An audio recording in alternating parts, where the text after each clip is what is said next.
Bismillahirrahmanirrahim. Assalamualaikum warahmatullahi wabarakatuh. Pada video kali ini kita akan membahas tentang aktivasi leksikal pada pemahaman lisan remaja dengan riwayat SLI. Video ini saya buat karena ada beberapa pertanyaan dari teman-teman terapis wicara terutama yang pertanyaan tersebut berkaitan dengan pemahaman lisan anak-anak dengan SLI dibandingkan dengan pemahaman lisan anak-anak tanpa SLI. Ya, apakah berbeda? Kalau berbeda, seperti apa bedanya? Baik, untuk bahan ini berdasarkan pada satu artikel berjudul Lexical Activation During Sentence Comprehension in Adolescents with History of Specific Language Impairment yang diterbitkan di 2013 di Journal of Communication Disorders, dan penulisnya adalah Borowski, Burns, Elman, dan Evans. Baik, secara singkat, penelitian yang dilakukan adalah penelitian eye movement. Jadi yang dipantau adalah pergerakan mata. Ketika peserta ini melihat gambar dan mencocokkan dengan kalimat yang diucapkan. Ya, jadi behavioralnya adalah mereka mengklik begitu ya, Bapak Ibu ya. Oke, jadi penelitian eye movement, lalu pesertanya adalah totalnya 26 yang usianya rata-rata adalah 16,5 tahun, jadi remaja. Kemudian 12 di antara 26 ini ya punya riwayat SLI. Kemudian sisanya adalah anak-anak tanpa SLI yang menjadi anggota dari grup kontrol. Dan mereka semua 26-26-nya ini adalah penutur jati bahasa Inggris. Nah, yang dilakukan adalah ada gambar seperti ini ya Bapak Ibu. Lalu gambarnya muncul terlebih dahulu. Jadi gambar yang ini misalnya sebagai contoh ya, di artikelnya ada ditunjukkan. Sebagai contoh gambar ini muncul terlebih dahulu ya, 2000 milidetik sebelum kalimatnya terdengar begitu. Nah, di sini kita lihat ada tulang ya, bones, lalu ada harta karun atau treasure, kemudian ada kapal atau ship, lalu ada kucing atau cat. Ya, stimulusnya gambar seperti ini. Jadi gambarnya muncul duluan ya, lalu ada kalimat diucapkan ya. The pirate hides the treasure. Ya, jadi sederhana kalimatnya, hanya ada siapa yang melakukan, lalu apa yang dilakukan begitu ya, predikatnya, lalu apa yang disembunyikan misalnya ya dalam kalimat ini ya, apa bendanya begitu yang terkena kegiatan atau predikat ini, hides ini. Jadi muncul gambar, lalu mendengar the pirate hides the treasure, ya. Lalu si peserta tentu saja sudah memakai alat ya untuk eye movement-nya tadi ya, eye tracker-nya. Lalu setelah ada dua itu ya, ada suara atau kalimat dan kemudian gambar dan kemudian kalimat, ya peserta mengklik gambar yang sesuai dengan benda yang disebut terakhir begitu. Ya, jadi kalau dia mendengar treasure berarti jawabannya yang betul adalah treasure. Ya, jadi kita lihat kalau Bapak Ibu punya waktu untuk melihat artikelnya ya. Ini kalimat-kalimatnya sangat sederhana ya, kalimatnya tidak susah. Jadi tidak di sini tidak apa ya, tidak terlalu melihat bagaimana pemrosesan kalimat-kalimat yang kompleks ya. Lebih nantinya kita lihat bahwa dia akan melihat eye movement untuk gambar yang berkaitan atau berkorespondensi dengan benda yang kedua ya yang disebut belakangan. Baik, jadi kalimatnya sederhana. Gambarnya juga sangat mudah ya, sangat jelas. Oke. Nah, kalau kita kembali kepada gambarnya ya Bapak Ibu ya, opsi-opsi gambar ini, peneliti yang menulis artikel ini memberi label ya, ada 4 label di sini. Jadi treasure atau harta karun ya, ini adalah gambar target. Jadi hides the treasure. Ini jawaban yang benar begitu ya, gambar target. Lalu kapal. Kapal ini gambar terkait agent ya. Biasanya pirate itu ya, bajak laut itu terkait dengan kapal ya, karena bajak laut pirate naik ship ya, naik kapal. Jadi ini ship ini terkait pirate begitu ya, gambar terkait agent. Lalu tulang ini gambar terkait predikat ya. Jadi bone atau tulang ini terkait dengan hides. Ya, jadi dalam budaya orang yang berbahasa Inggris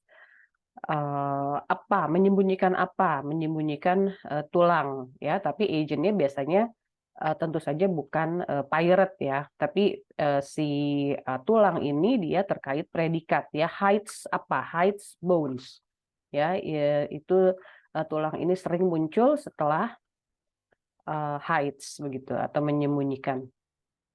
Lalu terakhir untuk kucing ini adalah gambar yang tidak terkait ya. Jadi ini label ini ya, gambar target, gambar terkait agent, gambar terkait predikat dan gambar tidak terkait ini sangat penting nantinya untuk memahami hasil.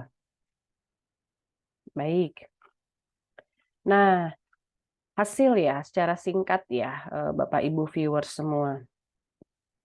Jadi tentu saja hasilnya ini berasal dari banyak kalimat ya Bapak Ibu ya, dan persisnya itu adalah 16 ya, per peserta itu mereka melakukan atau mendengar 16 kalimat ya. Tapi ini sebagai contoh saja bagaimana disebutkan di penelitiannya atau di artikelnya.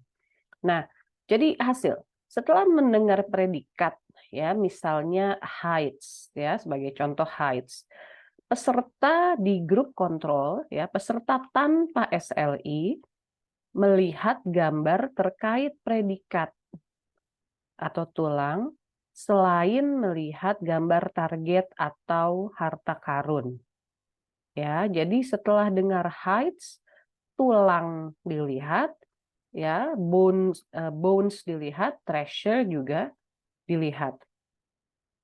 Ya, jadi tidak hanya yang cocok begitu ya, Bapak Ibu ya, tidak hanya yang cocok dengan kalimat yang didengar. Ya, yang tidak didengar ya, tulang ini juga muncul atau dilihat begitu ya. Karena kan eye tracking ya, kita bisa lihat matanya itu melihat kemana. Nah, tapi peserta dengan SLI tidak melakukan ini ya, mereka hanya melihat treasure. Gitu ya. Kalau kita ingat kembali kalimatnya ya, the pirate hides the treasure. Jadi yang SLI itu hanya melihat gambar treasure ya, yang gambar target.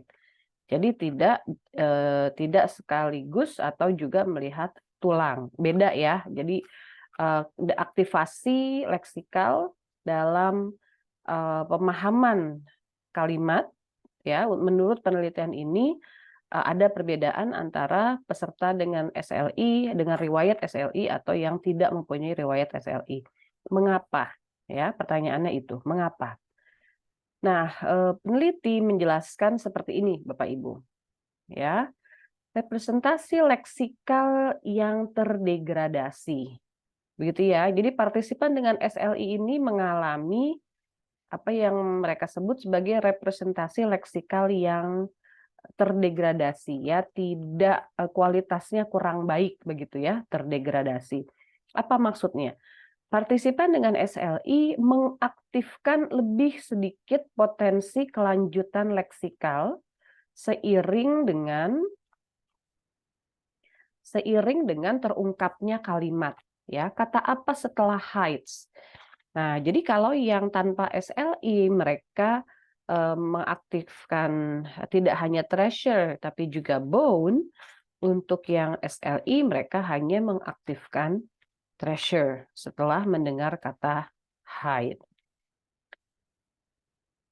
Yang kemudian dijelaskan lebih lanjut dengan representasi leksikal yang terdegradasi ini, remaja dengan SLI akan memiliki sedikit masalah dalam memikirkan gambar yang sangat diharapkan ya menurut hasilnya dibandingkan dengan rekan-rekan dalam grup kontrol. Jadi nggak masalah. Kalau sangat diharapkan nggak masalah ya. Kalau memang kita cek di treasure begitu ya, mereka melihat treasure itu sama ya, performanya sama antara grup dengan riwayat SLI dan grup tanpa riwayat SLI.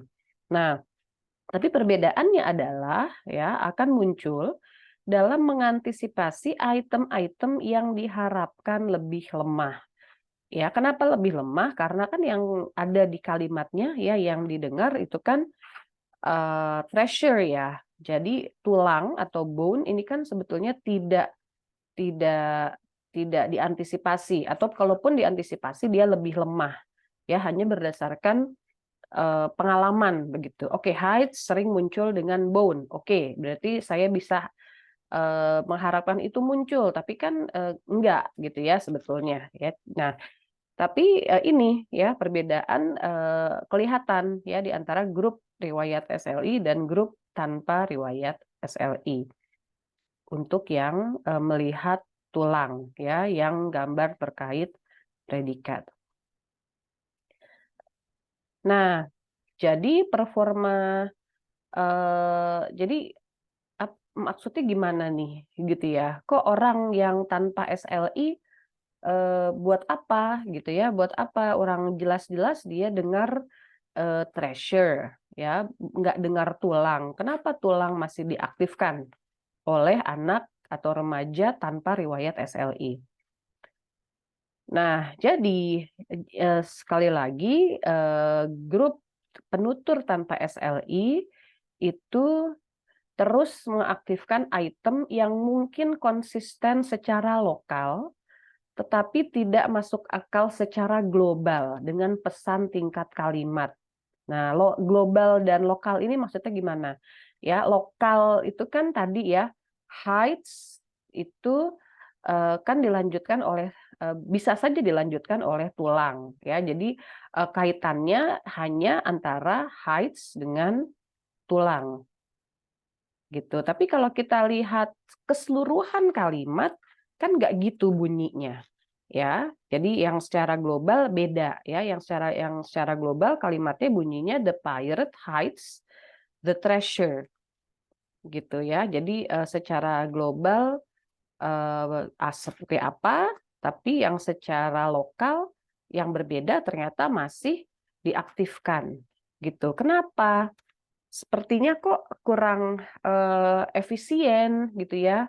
Wong jelas yang didengar itu treasure, kenapa tulang juga masih harus diaktifkan gitu. Tapi ini terjadi pada penutur remaja yang tanpa riwayat SLI. Nah, penjelasan yang diberikan oleh peneliti seperti ini, Bapak Ibu para viewers semua.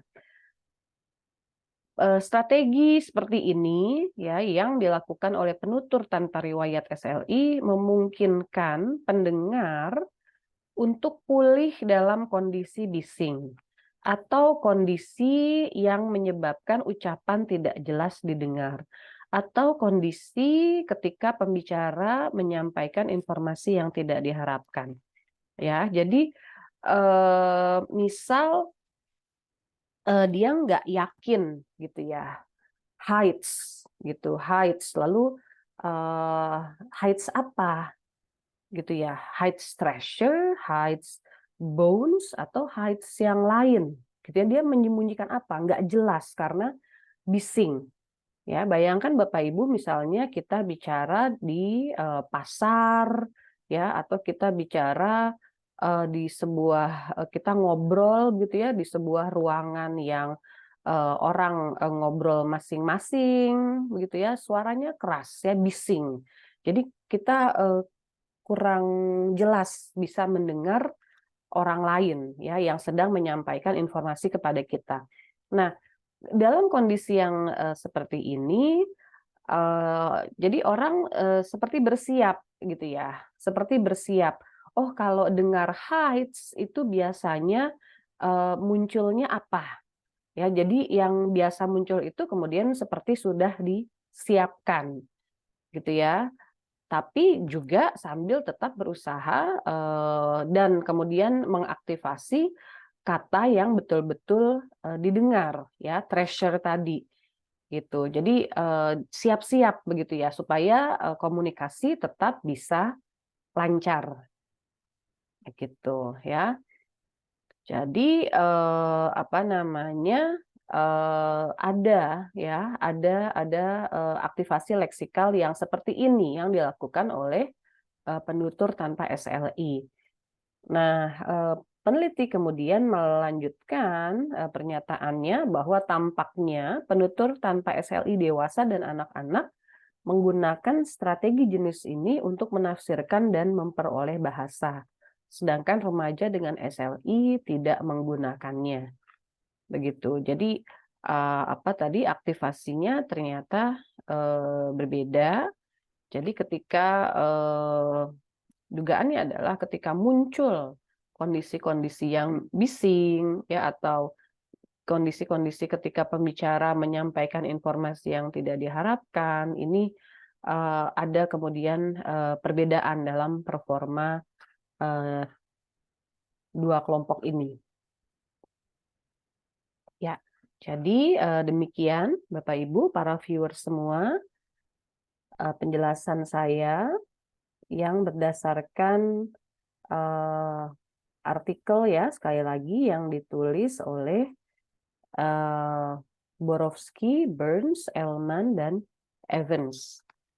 Ya, yang mudah-mudahan Bapak Ibu sempat untuk melihat artikel yang lengkap ya, dan saya sangat berharap kita dapat berdiskusi ya bagaimana pengalaman Bapak Ibu di eh, kegiatan terapi misalnya ya, atau mungkin Bapak Ibu orang tua ketika berkomunikasi dengan ananda, juga Bapak Ibu guru ya ketika berkomunikasi dengan para siswa dengan specific language impairment atau dugaan specific language impairment ya, sehingga mudah-mudahan dengan komunikasi seperti itu eee, pengetahuan yang kita dapatkan dari artikel ini bisa kita tambah dan kemudian bisa kita aplikasikan lebih lanjut di kegiatan kita sehari-hari dalam mendampingi anak-anak dengan specific language impairment. Ya, saya Harwinta Yuhria Anjarningsih. Terima kasih sekali lagi. Alhamdulillahirabbil alamin. Assalamualaikum warahmatullahi wabarakatuh.